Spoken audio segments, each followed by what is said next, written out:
Watch how WWE wrestlers reacts to Hulk Hogan's death. The immortal Hulk Hogan has long been the embodiment of professional wrestling's larger-than-life spirit.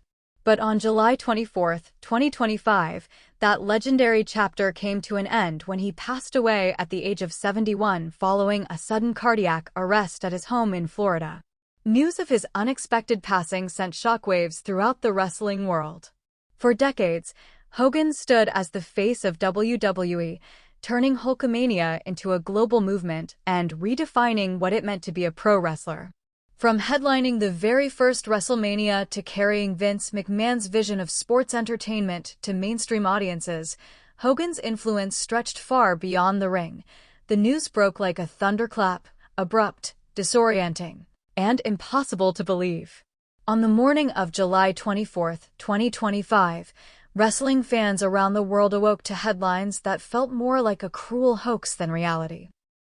Hulk Hogan, the immortal, the man who carried professional wrestling on his broad, tan shoulders into mainstream culture, was gone.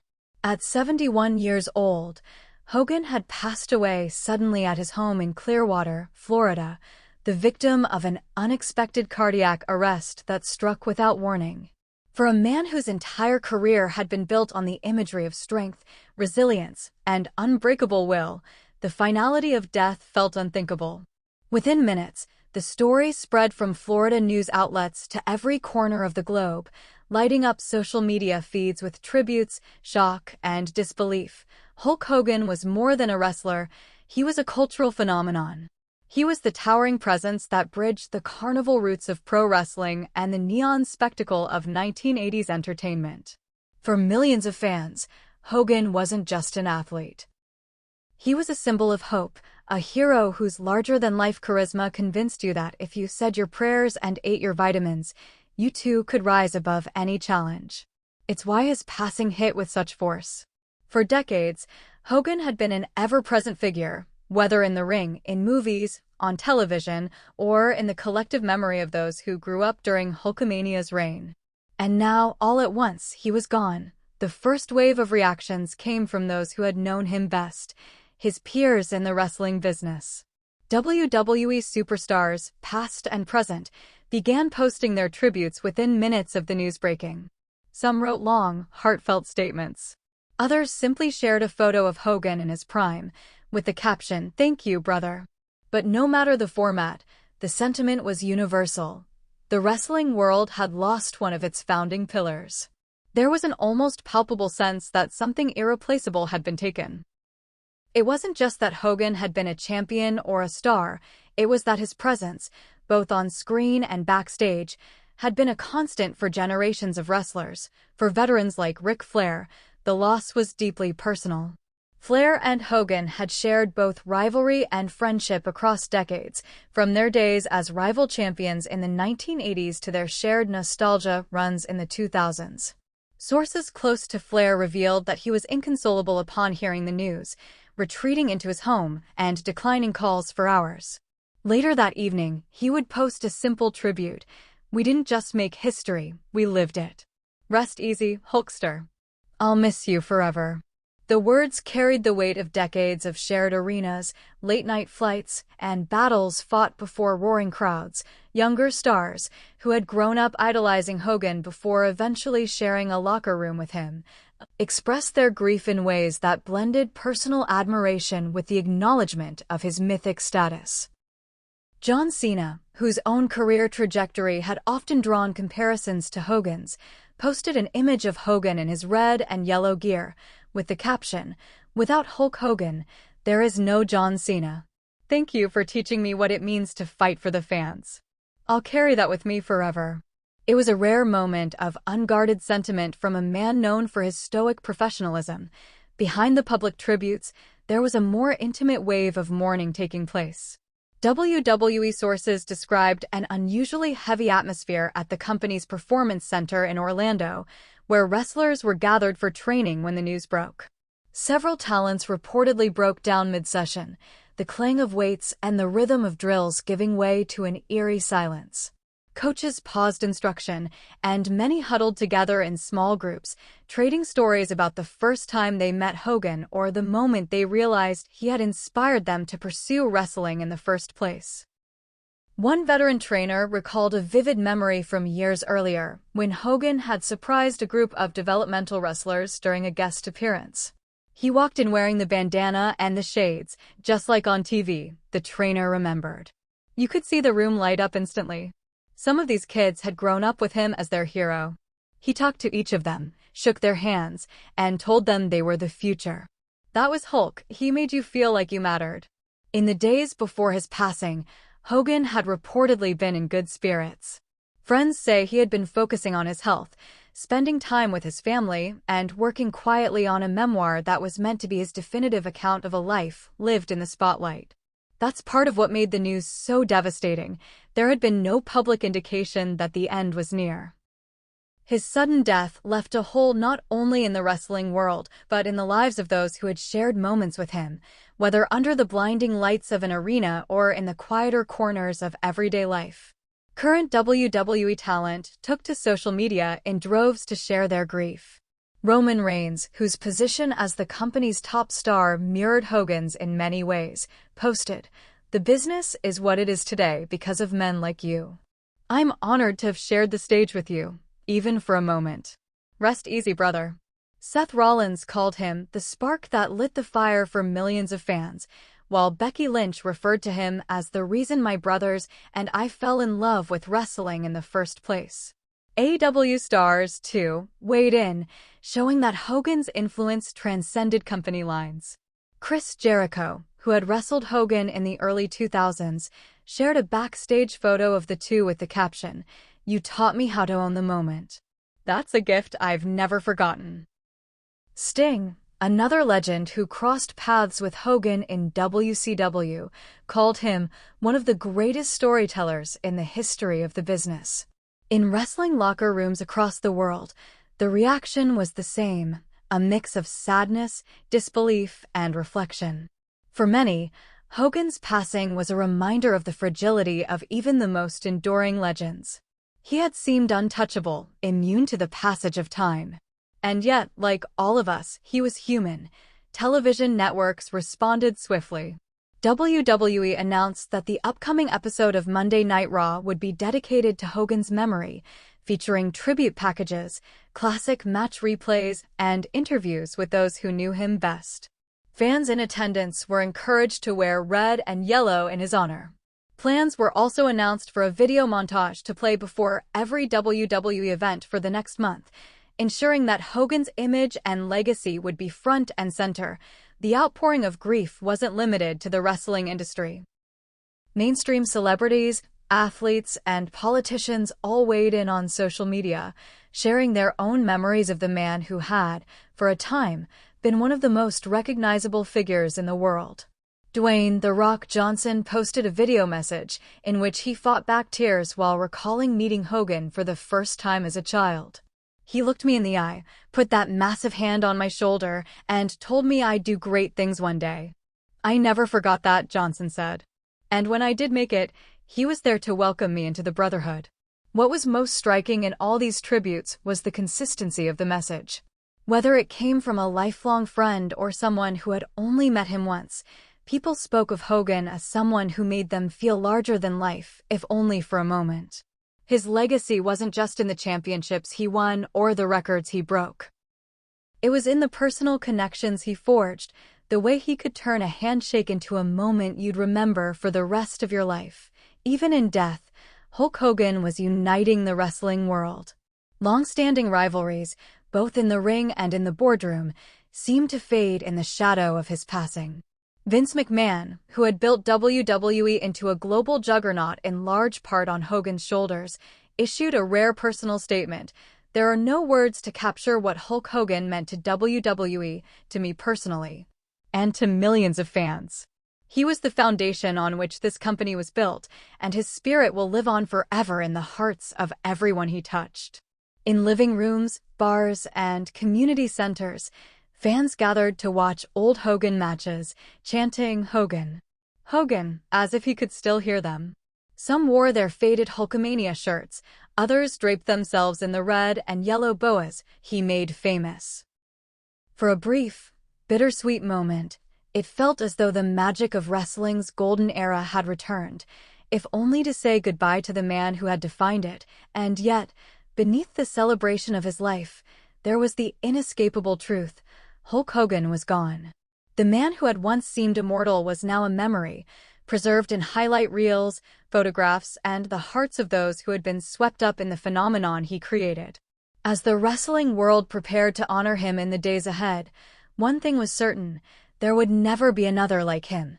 The days following Hulk Hogan's passing became a surreal blur for the wrestling world, a strange, aching mixture of public celebration and private grief.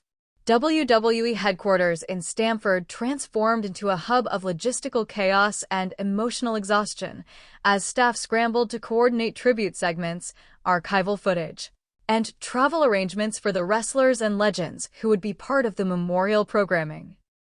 In the midst of the corporate machinery, though, there was an undeniable stillness that lingered in the hallways, an awareness that the very foundation of professional wrestling's global empire had been shaken.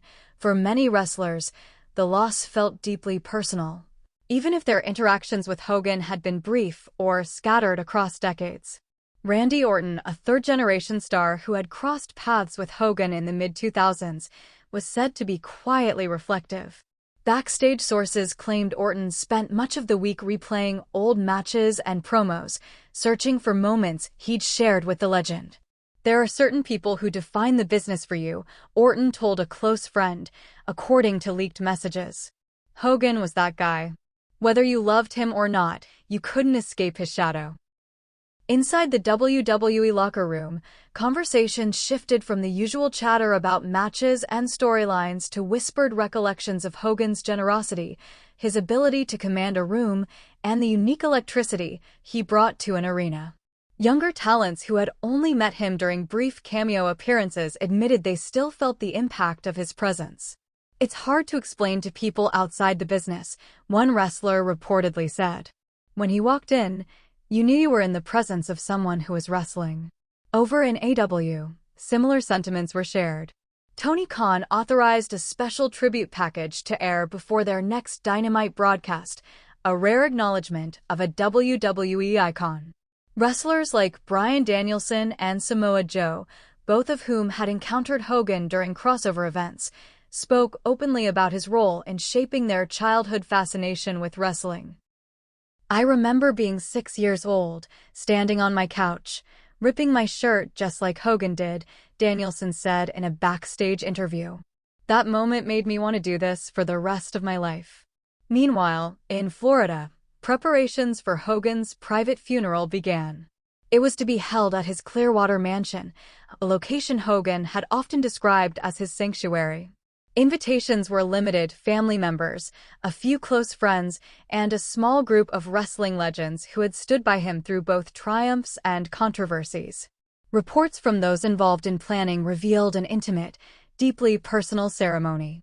Red and yellow floral arrangements lined the entrance to the estate, while a massive portrait of Hogan in his prime stood at the center of the main hall. It was the same image that had adorned countless WWE event posters in the 1980s, Hogan flexing, grinning, the embodiment of unstoppable energy. In the lead-up to the funeral, wrestlers who couldn't attend in person found their own ways to say goodbye.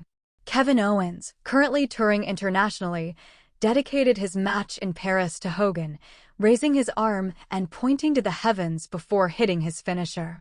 Across the Pacific, Japanese wrestling legend Keiji Muto, the Great Muta, honored Hogan with a ceremonial bow after his final match of the evening. Social media lit up with these tributes, fans stitching together clips under the hashtag #GoodbyeHulkster. The night before the funeral, a vigil was held outside Hogan's home. Fans gathered, many wearing vintage Hulkamania shirts or bandanas, some holding up replicas of his championship belts. They lit candles and sang his entrance theme, "Real American," their voices breaking in unison during the chorus. Local news captured the scene. Men, women, and children, some not even born during Hogan's heyday, coming together to honor a man whose cultural reach had transcended generations. One father was seen hoisting his young son onto his shoulders, telling reporters, "He doesn't really know who Hulk Hogan was yet, but one day I'll tell him about the man who made wrestling cool." Inside the mansion, the mood was heavier. Ric Flair had arrived early, joined by Jimmy Hart, Hogan's longtime manager and friend. They walked through the halls slowly, taking in the memorabilia Hogan had collected: classic wrestling posters, title belts, ring gear, and the countless awards he'd earned over the years. Flair reportedly paused in front of a photo of the two from WrestleMania 8, touching the frame and whispering something under his breath. The day of the funeral, the Clearwater sky was clear but heavy with humidity. The kind of weather Hogan himself had loved. Attendees trickled in, many of them wrestling royalty. Bret Hart, The Undertaker, Sting, Triple H, Stone Cold Steve Austin. Vince McMahon arrived in a black suit, his usual imposing demeanor softened by grief. According to those present, Vince and Hogan's relationship had seen its share of highs and lows, but in that moment, there was only respect. "He built this place with me," Vince was overheard saying to Shane McMahon. "Everything we have started with Hulk." The ceremony was simple but powerful. Jimmy Hart opened with a heartfelt speech, recalling Hogan's loyalty to his friends and his tireless work to make wrestling bigger than anyone thought possible. Flair followed, his voice cracking as he recounted road trips, title matches, and the larger-than-life persona that could fill a stadium. Bret Hart spoke of Hogan's generosity, noting how he had once intervened to make sure Bret was fairly compensated after a pay-per-view event. "That's the part people didn't always see," Bret said. Behind the character was a man who looked out for his brothers in the business. Roman Reigns delivered one of the most emotional tributes of the day, speaking not just as WWE's current top star, but as a fan who had grown up watching Hogan. "You showed us all what it means to be larger than life," Reigns said, his voice steady but thick with emotion. "And you taught us that even legends are human, and it's that humanity that made you immortal." After the speeches, Hogan's casket, draped in a red and yellow cloth, was carried out to the backyard, where it was placed beside a small pond overlooking the ocean. His family had chosen cremation, and the plan was for his ashes to be scattered in the Gulf of Mexico, a nod to the waters he had loved so much. As the service concluded, the familiar opening riff of "Real American" played softly in the background, and attendees joined in, singing through their tears. News of the funeral quickly spread online, with clips and photos shared by those who had been invited. Fans reacted with a mixture of sorrow and gratitude, thankful to have a glimpse into the private goodbye for one of wrestling's most enduring icons. Wrestling promotions around the world continued to honor Hogan with 10-bell salutes, special commentary segments, and charity drives in his name. Yet, even as the tributes poured in, there was a shared understanding that Hulk Hogan's influence could never be contained to just the wrestling ring. He had shaped pop culture, inspired generations, and left an indelible mark on the industry. His image, hulking frame, handlebar mustache, bandana, would forever be synonymous with the sport he helped elevate. By the week's end, the conversation among wrestlers had shifted from mourning to carrying the torch. Seth Rollins summed it up in a post-match promo. "We've lost the immortal, but his spirit is in every cheer, every chant, every kid who dreams of being in this ring. We honor him by giving everything we have, just like he did." It was a sentiment echoed by wrestlers across promotions, a collective vow to ensure that Hulk Hogan's legacy would not only be remembered, but actively lived on, and perhaps that was the truest tribute of all. The man who had once told the world to believe in themselves, to dream big and fight hard, had inspired an entire industry to do just that, even in his absence. Hulk Hogan may have left this world, but in arenas packed with chanting fans, in the sweat-soaked grip of a wrestler holding a championship belt high above their head, and in the memories of millions who once tore their shirts and flexed in front of the mirror, the spirit of the Hulkster would live forever.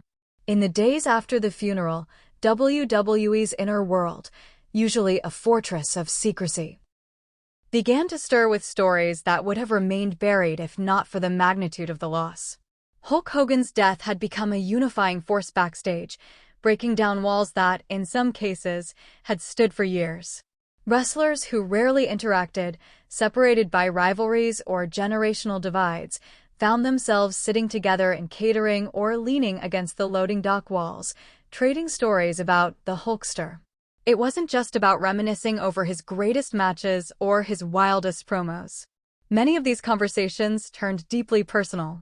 Kofi Kingston told a small circle of younger wrestlers about the time Hogan pulled him aside after a charity event. Kofi, still early in his WWE career at the time, had been frustrated with his role and unsure of his future. "Brother," Hogan had told him, gripping his shoulder with that iconic handshake pull into a hug, "you've got something that can't be taught, pure connection with the crowd. Don't let them forget it." According to Kofi, those words had kept him going through some of his darkest moments in the business. Becky Lynch, who had met Hogan a handful of times, recalled a night in 2019 when they had shared a long conversation in a quiet corner of the WrestleMania after-party. "I expected him to be on, Hulk Hogan, the character. But he wasn't. He was Terry," she told a fellow talent after Raw tapings. "He talked about doubt, about fear, about how he almost walked away from wrestling before Hulkamania. I think about that a lot when things get tough." These moments weren't just nostalgia, they were shaping how wrestlers viewed their own careers. If Hulk Hogan, with all his fame and legacy, could have moments of vulnerability and uncertainty, then maybe it was okay for them to admit they did too. In a way, his passing humanized the industry's toughest figures. The atmosphere at WWE's Performance Center remained heavy but purpose-driven. Triple H, now overseeing much of the day-to-day creative and talent development, gathered the roster in the main training ring one morning. According to multiple sources, he didn't come with a script or corporate talking points. He simply stood there, his voice gravelly but clear, and said, "There's not a single one of us who hasn't been touched by what he built. You wouldn't be here without him. Neither would I. So when you go out there, carry that with you. Every crowd pop, every moment you create, make it count." The room reportedly broke into applause, not the performative kind, but the kind that comes when something true has been said. Meanwhile, WWE's production team was in overdrive, working to prepare a primetime tribute special set to air the following week. The plan was ambitious. A 2-hour broadcast spanning Hogan's career highlights, personal interviews, fan submissions, and unseen backstage footage from his WWE return runs. Kevin Dunn, the longtime head of production, personally oversaw the editing process. "This isn't just another package," he was overheard telling his team. "This is the package. This is the one that people will watch 20 years from now to remember him." Leaked internal memos revealed that WWE had also reached out to several of Hogan's old rivals for participation, names like the Iron Sheik's family, Sergeant Slaughter, and even Randy Savage's surviving relatives. It wasn't about mending fences for the cameras, it was about honoring a man who, for all the rivalries and controversies, had shared a unique bond with everyone who stepped into the ring with him. At the same time, fan communities were erupting with creativity. On Twitter, Instagram, and TikTok, homemade tribute videos began flooding timelines. Some stitched together Hogan's iconic matches with emotional music, others showcased fans from around the world ripping their shirts open in solidarity. One viral post came from a young boy in Brazil who stood in front of a mirror, flexing and saying, "What you gonna do when Hulkamania runs wild on you?" before pointing to the sky. That clip alone garnered over 10 million views in 48 hours. The scale of the fan response surprised even veteran wrestlers.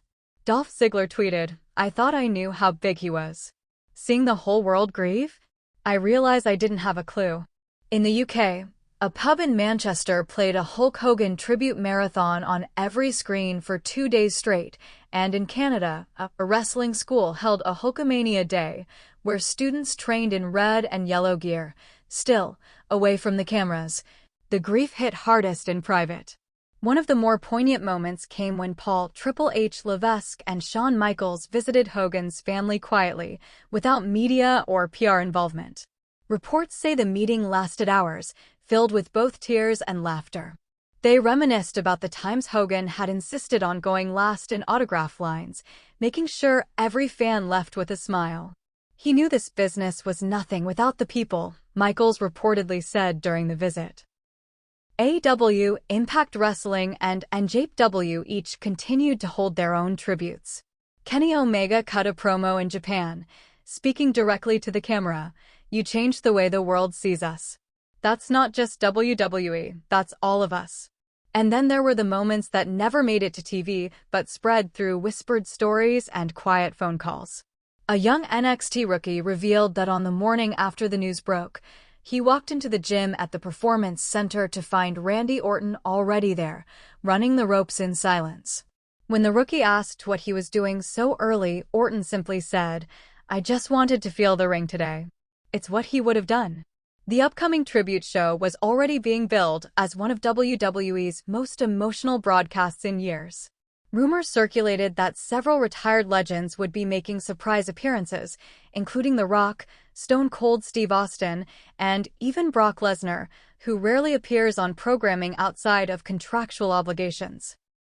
Sources suggested the show would close with a 10-bell salute, followed by an unedited replay of Hogan's first WrestleMania main event against Andre the Giant, a match that had cemented his place in history. By the end of the week, it became clear that Hulk Hogan's passing was more than just the loss of a wrestling icon.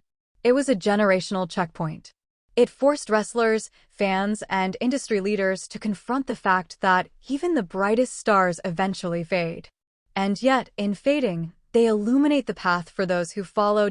As one anonymous WWE staffer put it, "The thing about Hulk was, he didn't just build this house, we're all still living in it. And now it's our job to keep the lights on." The tribute broadcast was unlike anything WWE had produced in years. From the moment the opening signature faded, the screen went black, and a single image of Hulk Hogan appeared, smiling in his red and yellow bandana, the words, "Forever Immortal," written below. The arena was silent except for the faint hum of the crowd, a rare moment where thousands of fans stood in collective stillness. In the front row, grown men wore vintage Hulkamania shirts from the 1980s, some faded to a pale orange, others still bright as the day they were bought. Children, many too young to have seen Hogan wrestle live, held homemade signs reading "Thank you, Hulkster." Michael Cole's voice broke the silence, low and deliberate. "Tonight, we celebrate the life of a man who defined an era, inspired millions, and changed the face of professional wrestling forever. Tonight, we remember Hulk Hogan." The crowd erupted into cheers, chants of "Hogan, Hogan," echoing through the arena. It was loud, but it wasn't the rowdy kind of noise. This was cathartic, the sound of people grieving together. The show's pacing was slow and deliberate, each segment given time to breathe. The first video package was a chronological journey through Hogan's career. Grainy footage of his early days in the AWA, the deafening crowd at WrestleMania 3, his WCW heel turn, and his emotional WWE Hall of Fame induction. Set to a swelling orchestral score, it was impossible not to feel the weight of what had been lost. Backstage, wrestlers stood watching on monitors, many with their arms crossed tightly over their chests. Roman Reigns was one of the first to appear in a live interview segment. Standing in front of the black tribute backdrop, his voice was steady, but the emotion was in his eyes. The thing about Hulk Hogan is, he made you believe. Even if you knew it was scripted, even if you knew the outcome, when that music hit, you believed. That's rare. That's special. And that's something we'll never see again. Other interviews followed. Seth Rollins spoke about how Hogan was the first wrestling figure he ever saw on TV as a child, calling him the spark that lit my fire.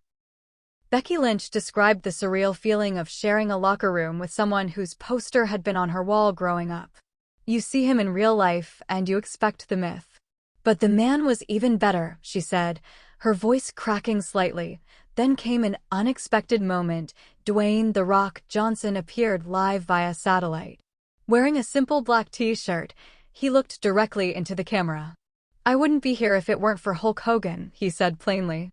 "When I was a kid, my family didn't have much. But every time Hogan stepped into the ring, He made me believe the good guys could win. Years later, when I got into the business, he didn't just welcome me, he put me over at WrestleMania. That's who he was. He gave back. Always. The broadcast then cut to fan-submitted clips from around the world. A man in Tokyo holding up an action figure from 1985. A family in Mexico City waving a red and yellow flag. A group of wrestlers in a small independent promotion in Germany performing Hogan's iconic ear cup pose in unison before their main event. Each clip was a reminder that Hogan's reach had extended far beyond WWE's walls, but the most powerful moment came when the lights dimmed and a single spotlight hit the entrance ramp. A lone wrestler stepped out, John Cena. The crowd roared, then quickly quieted as Cena, holding a microphone, walked slowly to the ring. "I'm not here as John Cena, the WWE Superstar," he began. "I'm here as a kid from West Newbury who grew up believing in Hulkamania. I got to live my dream, and a big part of that was because of him. So tonight, I want all of us to give him one last send-off, the way he deserves." The big screen lit up with Hogan's name. The arena lights flashed red and yellow. And for the next 2 minutes, the crowd chanted Hogan. Hogan, louder than they had all night. Some were smiling, others wiping tears from their faces. Cena placed Hogan's signature feather boa over the top rope, gently draping it as if leaving a wreath. Finally, the 10-bell salute began. Each chime echoed through the arena like a heartbeat slowing down. Between bells, there was only silence, no commentary, no music, just the raw sound of mourning. When the last bell rang, the opening riff of Real American filled the building. The crowd exploded, singing every word. It wasn't just a tribute, it was a celebration, a way of sending the Hulkster off with the same energy he had given them for decades. The cameras caught Ric Flair in the front row, sunglasses on, mouthing the lyrics and pounding his fist against the barricade in rhythm. Triple H stood at the top of the stage, hand over his heart. Vince McMahon, sitting quietly near the announce desk, looked up at the screen with an expression that was equal parts pride and loss. When the show ended, nobody moved. Fans stayed in their seats, talking, hugging, and sharing memories with strangers. Outside the arena, chants of "Thank you, Hogan" continued in the parking lot long after the lights had gone out. In the weeks that followed, something shifted in the wrestling world. Rivalries that had dominated headlines seemed less important. Wrestlers spoke more openly about their shared history, about the men and women who paved the way for them. Hogan's passing had reminded them all of their own mortality and of the bond that connected them, no matter the promotion, style, or era. Independent wrestling shows began closing with small tributes, a photo of Hogan on the projector, his theme song playing over the speakers, fans young and old standing to clap. At WWE's next pay-per-view, a banner reading "In Memory of Hulk Hogan" hung above the entranceway, and every wrestler on the card wore a small red and yellow armband. The man who had once called himself Immortal had finally left the ring for good.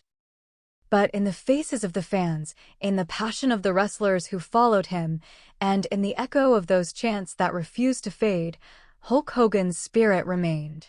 His was a legacy not just of wins and titles, but of moments, those unforgettable, heart-pounding moments that make you believe in something bigger than yourself. And for as long as wrestling exists, somewhere in the world, a child will flex in front of a mirror, rip an imaginary shirt, and ask that timeless question, "What you gonna do when Hulkamania runs wild on you?" Then let's rewind the clock long before the news bulletins, long before the tributes, back to the beginning of a man who would become both wrestling's greatest hero and one of its most polarizing figures. Because to truly understand why the wrestling world reacted so powerfully to Hulk Hogan's death, you have to understand where it all started. In the early 1970s, Terry Gene Bollea was just another kid from Tampa, Florida, chasing a dream. Standing over 6 feet 6 inches and weighing close to 300 pounds, he was a massive presence even without the wrestling boots. But unlike so many others who tried to break into the business, Bollea had 2 things going for him: a rock-solid work ethic and a knack for connecting with people. Before wrestling, he was a musician, strumming bass guitar for a local band called Ruckus. They played small bars and beachside clubs, and it was during one of those gigs that Hulk's future changed. Wrestling promoter Jack Briscoe happened to be in the audience and was struck by the towering man on stage.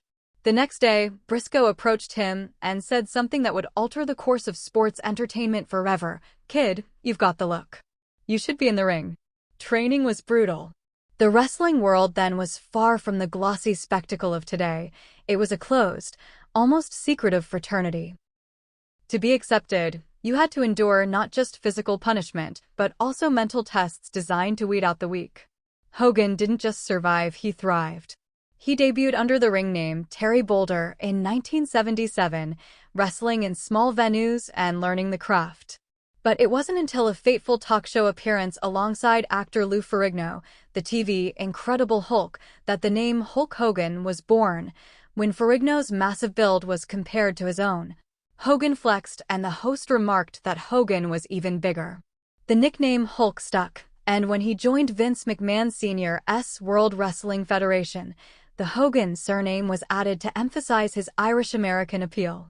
What followed was a meteoric rise the likes of which wrestling had never seen. By the mid-1980s, Hulk Hogan had become the face of Vince McMahon Jr.'s bold new vision for the WWF. He wasn't just a wrestler, he was a hero straight out of a comic book. His matches weren't about athletic complexity.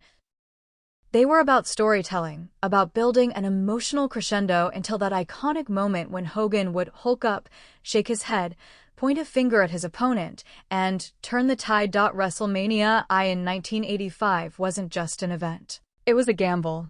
Wrestling had never been packaged as a mainstream entertainment spectacle on that scale.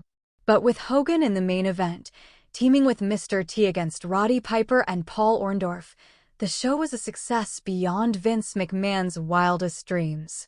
The formula was set: Hogan as the unstoppable, virtuous champion defending the fans' hopes against every kind of villain imaginable. Kids wore his t-shirts, adults cheered for him, and his catchphrases, "Say your prayers" and "Eat your vitamins," became a mantra. Hulkamania wasn't just popular, it was cultural currency. From action figures to Saturday morning cartoons, from talk show appearances to movie roles, Hogan was everywhere. He wasn't just selling tickets, he was selling a lifestyle. But fame is a double-edged sword. By the early 1990s, the first cracks in the Hulkamania aura began to show. Wrestling fans, especially older ones, started to tire of the predictable formula. Behind the curtain, the pressures of carrying the company's image weighed heavily on Hogan. He was implicated in the steroid distribution scandal that rocked the WWF in the early 90s, charges he would ultimately beat, but not without damage to his reputation. The move to WCW in 1994 was both a career pivot and a public reinvention. For 2 years, he was the same red and yellow hero, but by 1996, fans were booing the very man they had once worshipped.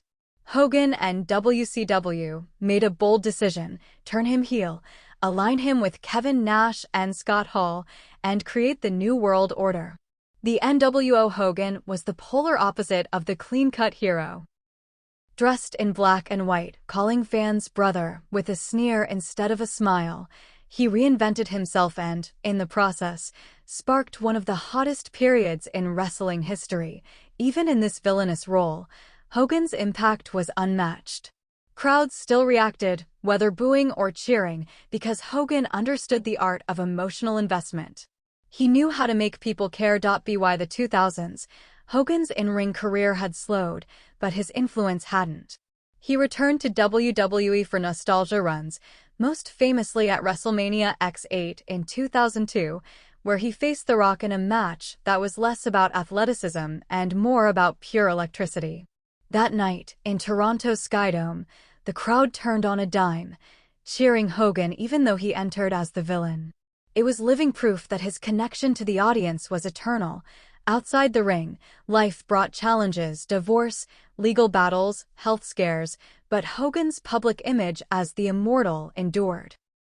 He made appearances at fan conventions, on reality shows, and at WWE events, each time receiving the kind of ovation reserved for once-in-a-lifetime legends.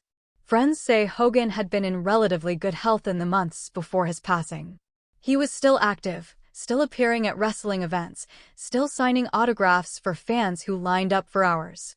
He had been working on a tell-all memoir that promised to dig deeper into both the glory and the struggles of his career. On July 24, 2025, that work, and his life, was cut short by sudden cardiac arrest at his Clearwater home.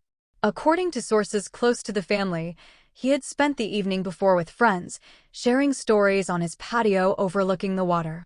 There were no signs of distress, no warnings. Just a peaceful evening followed by a shocking morning. Hulk Hogan wasn't perfect, far from it. He had controversies, public missteps, and a persona that, at times, outgrew the man himself. But his reach was so vast, his influence so deep, that his passing was felt not just in wrestling circles, but in pop culture at large. He was part of the collective memory of multiple generations. For kids of the 80s, he was the hero who fought off giants and monsters. For fans of the 90s, he was the rebel who rewrote the rules. For the younger generation, he was the living embodiment of wrestling history, a bridge to a bygone era, and that's why, when the news broke, the reaction wasn't just sadness, it was a reflection on our own lives. Our own memories of where we were when we first saw Hulk Hogan rip his shirt, cup his ear, or drop the big leg. His death was a reminder that even the most immortal among us eventually take their final bow. All right, let's pull the timeline threads together. We're going to bridge Hogan's formative years, legendary career, and complicated legacy back into the raw, modern-day grief we began with. By the end, you'll have a seamless, documentary-style narrative that feels like a single, emotional sweep from his first match to his final farewell. The tributes unfolding in arenas, on social media, and in quiet locker room corners were more than just reactions to the loss of a man. They were acknowledgments of an entire era he had carried. Each story, each shared photo, each candlelit vigil was a reminder that Hulk Hogan's death wasn't just the end of a life. It was the closing of a chapter that had shaped professional wrestling's very identity. In many ways, the memorials acted as a living documentary. Clips of a young Terry Bollea training in tiny Florida gyms were juxtaposed with roaring WrestleMania main events. Old rivals like the Iron Sheik and Rowdy Roddy Piper, gone now themselves, were shown trading blows with Hogan in grainy 4:3 footage, the crowd noise hissing from analog tape. Then, seamlessly, the broadcast would cut to the present, fans in 2025 holding smartphones aloft, recording their own tributes under arena lights. The eras bled together, making the decades feel like chapters in one ongoing story. The WWE Tribute Special leaned into this structure. One segment in particular gripped the audience, from Hulkamania to immortality. It began with his earliest TV interview, where a wide-eyed Hogan declared, "I want to be the biggest name in wrestling history." The footage then dissolved into his WCW heel turn, the boos raining down as he grinned behind dark sunglasses. Finally, it transitioned to his Hall of Fame speech, Hogan visibly older, but still carrying that signature charisma. The editing wasn't designed to hide his controversies or reframe him as flawless. In fact, one voiceover from Triple H addressed it directly. The immortal Hulk Hogan wasn't perfect, but perfection's never what made him connect with people. He connected because he made you believe he could overcome anything. And most of the time, he did. That was the unspoken truth tying the old footage to the current morning. Hogan's life, like wrestling itself, was a mix of spectacle and struggle, of scripted triumphs and unscripted stumbles. Yet through it all, he remained a constant presence, a figure you could measure your own life against. Fans remembered watching him as kids, then again as parents, introducing their children to the same larger-than-life figure. Backstage at WWE's first televised event after the tribute show, the air was still different. The usual pre-show chaos, agents rushing through match scripts, crew members adjusting lighting cues, wrestlers huddling to rehearse spots, was quieter. There was still business to be done, but the tone was almost reverent. Sources inside the company said that for many wrestlers, Hogan's passing had become a catalyst for deeper reflection on their own journeys. A veteran who had been with the company for over 2 decades was overheard telling a rookie, "Brother, you can have all the talent in the world, but if you can't make them feel something, you'll never be remembered." Hogan knew that better than anyone. Even outside WWE, the ripple effect was undeniable. AEW wrestlers organized a private charity event in Hogan's name, raising money for the Boys and Girls Clubs of America, a cause Hogan had supported since the height of Hulkamania. Independent promotions began naming matches after him or holding Hogan Nights, where main events would be preceded by fans collectively ripping t-shirts in his honor. Amid the public celebrations, Hogan's family remained largely out of the spotlight. His children, Brooke and Nick, issued a joint statement thanking fans for their love and respect. "Our dad belonged to the world in many ways, but to us, he was simply Dad," the statement read. "We're grateful to know he was loved by so many and that his legacy will live on in every fan who ever believed in Hulkamania." That legacy was given one final, intimate send-off weeks later. Friends and family gathered quietly in Clearwater to scatter Hogan's ashes in the Gulf of Mexico. No cameras, no press, just a circle of people standing barefoot in the sand, the water lapping at their ankles. Ric Flair, Jimmy Hart, and a handful of other close friends were there. Each person took a handful of ashes, letting the wind carry them into the sea. Jimmy Hart reportedly whispered, "Run wild forever, brother," as he let go. Months later, the chants still echoed. Hogan could be heard faintly at WWE house shows, breaking out between matches without any prompting.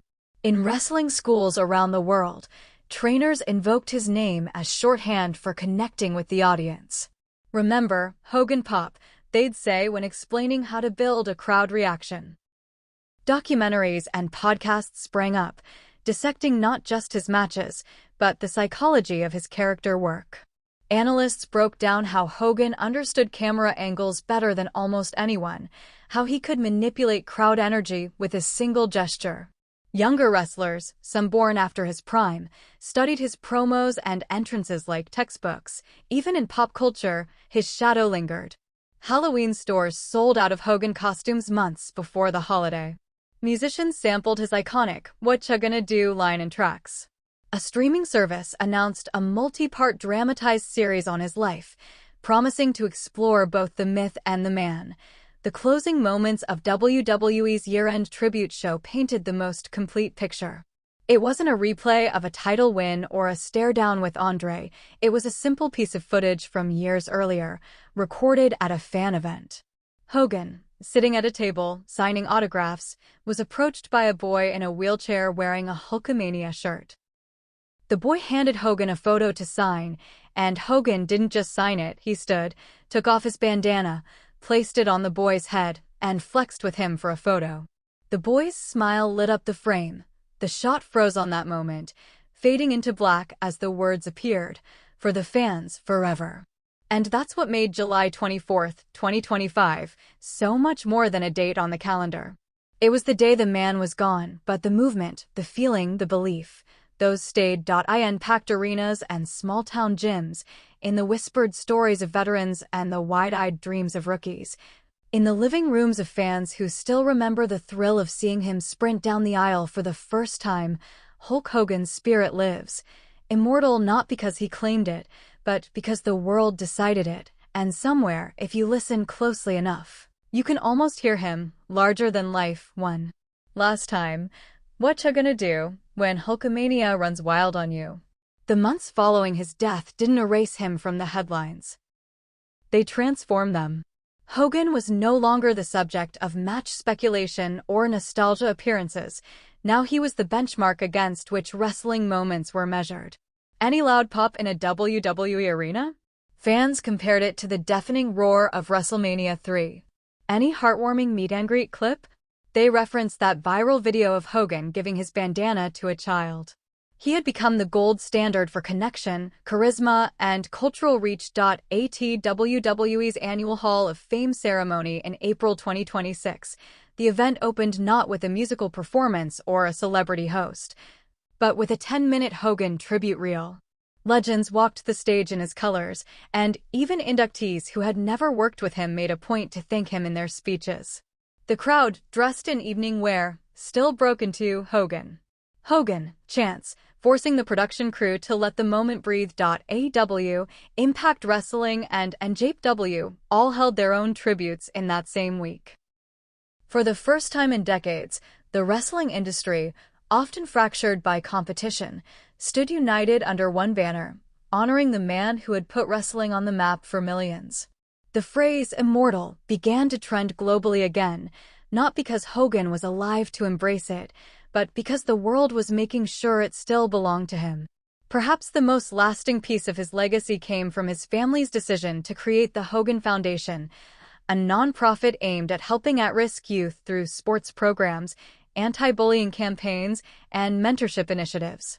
Brooke Hogan spearheaded the project, working closely with some of her father's old friends in the business. Ric Flair, The Rock, and John Cena all signed on as ambassadors. WWE partnered to donate portions of Hulk Hogan merchandise sales to the foundation, creating a steady stream of funding. At the foundation's launch press conference, Brooke's voice wavered as she spoke. Dad always said the ring was just a platform. His real mission was to lift people up. This foundation is how we'll keep doing that. Behind her, an enlarged photo showed Hogan crouched beside a group of smiling kids in a gymnasium, flexing and laughing as if the cameras weren't even there. WWE took an unprecedented step in 2026, launching what they called the Hulkamania Forever Tour. It wasn't a wrestling tour, it was a global traveling exhibit, a museum-like experience with Hogan's ring gear, championship belts, and memorabilia. Fans could step into recreated sets of his most iconic entrances, walk through a 360-degree video experience of WrestleMania 3, and even record themselves delivering his famous promos. The tour sold out in every city. Elderly fans who had been at Hogan's debut shows in the 80s stood in line alongside teenagers who had only ever seen him in YouTube clips. In London, a father was overheard telling his young daughter, "This is the man who made me love wrestling. And now you'll know why." 1 year to the day after his passing, WWE aired a special titled One More Leg Drop, The Life and Legacy of Hulk Hogan. It wasn't a fluff piece, it was raw, unflinching, and cinematic. The documentary featured interviews with friends and rivals, critics and admirers. It addressed his controversies, his comebacks, and his relentless drive to stay relevant in an ever-changing industry. The most powerful sequence came in the final 10 minutes. Footage from Hogan's last public appearance, at a charity event months before his death, played alongside a voiceover from Hogan himself. The audio was taken from an old, unreleased interview. "I've been on top of the world, brother, and I've been at the bottom. But the one thing I always knew? As long as those fans believed in me, I wasn't done. And when the time comes that I can't step in the ring anymore, well, I hope they know I'll still be there, every time they cheer, every time they boo, every time they believe." As those words echoed, the screen faded to black and the crowd at the live viewing, held in Tampa's Amalie Arena, rose to its feet. There were no chants this time. Just applause. Hulk Hogan's death didn't diminish his presence, it crystallized it. In the years since, wrestlers continue to pay homage in subtle ways. A cup deer after a victory, a shirt ripped before a title match, a big leg drop as a nod to the man who made it famous, and among fans, the stories keep spreading. The generation that saw Hulkamania rise now passes those memories down, like heirlooms, to children who may never have seen him live but still know exactly who he was, because the truth is, Hulk Hogan was never just about winning matches. He was about making you believe in the spectacle, the drama, the possibility that one person could stand up to a giant and win. That belief didn't die on July 24, 2025. If anything, it grew stronger. And so, whether it's in the roar of a stadium crowd, the quiet smile of a fan remembering their childhood, or the echo of real American playing somewhere across the world. Hulk Hogan runs wild, forever. Even years after that somber July morning, there was a strange phenomenon. Hulk Hogan's presence in wrestling didn't fade, it seemed to grow. His image wasn't relegated to nostalgia shows or dusty VHS tapes in collectors' basements. Instead, it kept reappearing in the most unexpected ways. One night on WWE Raw in early 2027, the lights dimmed before the main event. The crowd buzzed, expecting a surprise return from a current star. Instead, the massive screen flickered to life with the grainy footage of Hogan walking to the ring in 1985, flexing in slow motion as Real American roared from the speakers. The crowd, many of whom had already lived through the full tribute tour, erupted like it was the first time they had ever seen it. When the lights came back up, Cody Rhodes stood in the ring, smiling. "We wouldn't be here without him," he told the crowd, pointing up to the Titantron. So tonight, this match is for Hulk Hogan. The match itself was good, but it was that unscripted moment that dominated the headlines. Even in absence, Hogan was still booking main events, still selling the moment. It wasn't just WWE carrying the torch. Independent promotions, often the breeding ground for wrestling's future, found ways to work Hogan's philosophy into their culture. Coaches at small wrestling schools in Philadelphia and Chicago began making young trainees watch old Hogan promos as part of their weekly assignments. "This isn't about copying him," one trainer explained to his class. "It's about learning why he could walk into a building and have it eating out of his hand before he even threw a punch." You can't teach charisma, but you can learn how to connect. And that connection between performer and audience was Hogan's most enduring gift to wrestling. On the second anniversary of his passing, Clearwater Beach became a sea of red and yellow. The city officially declared July 24th Hulk Hogan Day, and thousands of fans from around the world descended on the Florida coast to celebrate. The event wasn't somber, it was a carnival of wrestling history. Pop-up wrestling rings were set up on the sand for exhibition matches. Vendors sold vintage Hogan shirts and headbands. A massive screen played his greatest matches on loop, from the slam heard round the world against Andre the Giant to his emotional return at WrestleMania X8. The highlight came just before sunset. Brooke Hogan, standing on a small stage at the edge of the pier, addressed the crowd. "I see my dad in every single one of you," she said, gesturing to the thousands in attendance. "Every time you cheer for a hero, every time you boo the villain, every time you believe he's right there with you."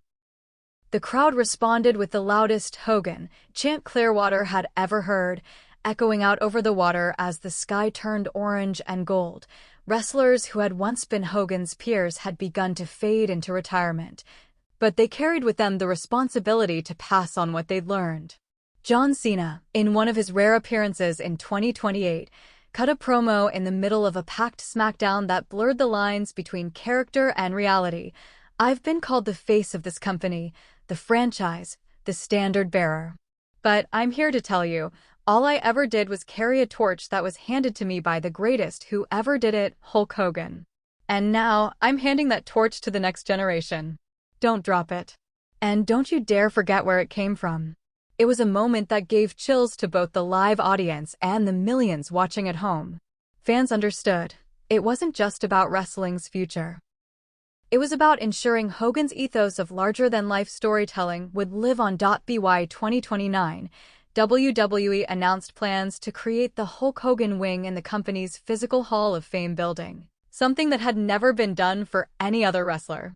The wing would serve as an interactive exhibit showcasing his career, rivalries, and impact on pop culture. Fans could step into a ring designed to look like the one from WrestleMania 3, complete with crowd noise piped in from the original broadcast. The announcement made global news, but it was the reveal day that stole the show. Vince McMahon, older now and walking with a cane, stood beside Triple H, The Rock, and Brooke Hogan. "This isn't just a Hall of Fame exhibit," Vince said, his voice firm despite the years. "This is the heart of it. Because without Hulk Hogan, there is no Hall of Fame." As the decade moved forward, Hogan's story stopped being told solely as a tale of wrestling. It became a story about how one man could step into a ring and make millions of people feel something: joy, hope, pride, even anger, and how that was a rare kind of magic. In the words of Roman Reigns, during a candid interview years after the tribute tour, there's a lot of great wrestlers, a lot of great champions, but there's only one guy who changed the game. That's Hulk Hogan. We all owe him.